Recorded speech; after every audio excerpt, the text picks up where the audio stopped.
Every hiring decision involves risks, but human beings, when they don't know how big a risk is, they assume it's really bad. And that's what happens with criminal records. Someone in an HR position, they see a record, they don't know how much of a risk it really indicates, so they assume it's terrible and they turn the applicant down. If we can show HR professionals how to measure the risk more accurately, they'll make more informed decisions and they won't turn people down where they don't need to. Within the population of the formerly incarcerated, our opportunities are far and few as it pertains to employment.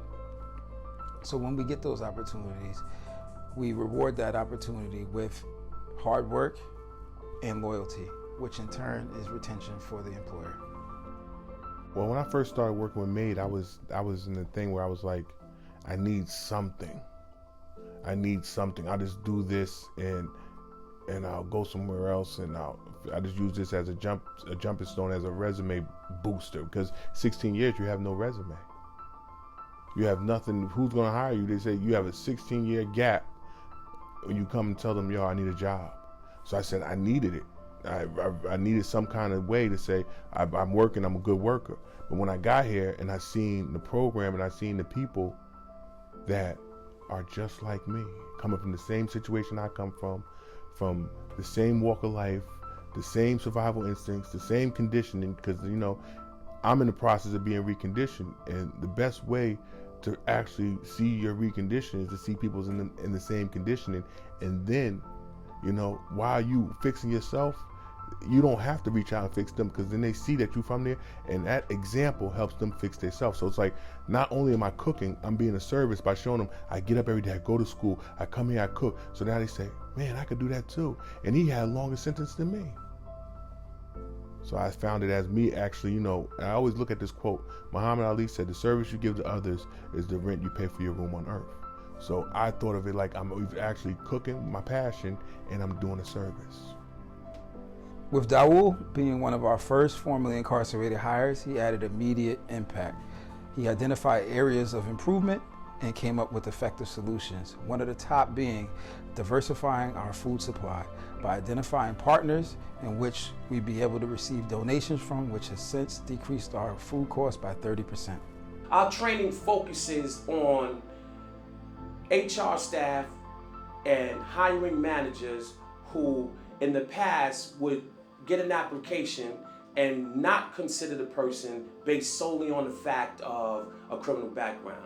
Well, with new and existing laws in place that deprive them of being able to just get rid of an application based on that background, what we do is we seek to train HR staff and hiring managers on exactly what to look for to see who might be the best fit for a particular position. So in other words, after a round of interviews and second interviews, a company ends up with 3 people who are a good fit for the job. And only one person can get the job, but all 3 have some kind of criminal background involvement. So now how do you get which one is the best fit for that job? That's what our training does. It teaches you how to find the best fit for that job. What do I think employers should know about hiring formerly incarcerated individuals? I think that's a double-edged sword. Because one, you make your community safer, because now you say, I'm not going to let him just go to the wayside and go back to his continued behavior. Then 2 is, you're getting a worker that's dying for that second chance. Because this country, one thing about America, is a land of second chances.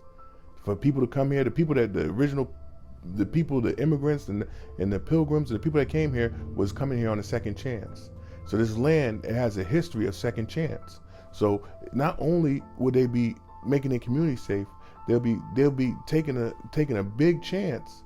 But that chance is a great reward, because a lot of people that need a second chance are so hungry to prove themselves that they are worthy of that second chance. We are on board with fair chance hiring. We're on board with second chance hiring. We know that it makes good business sense.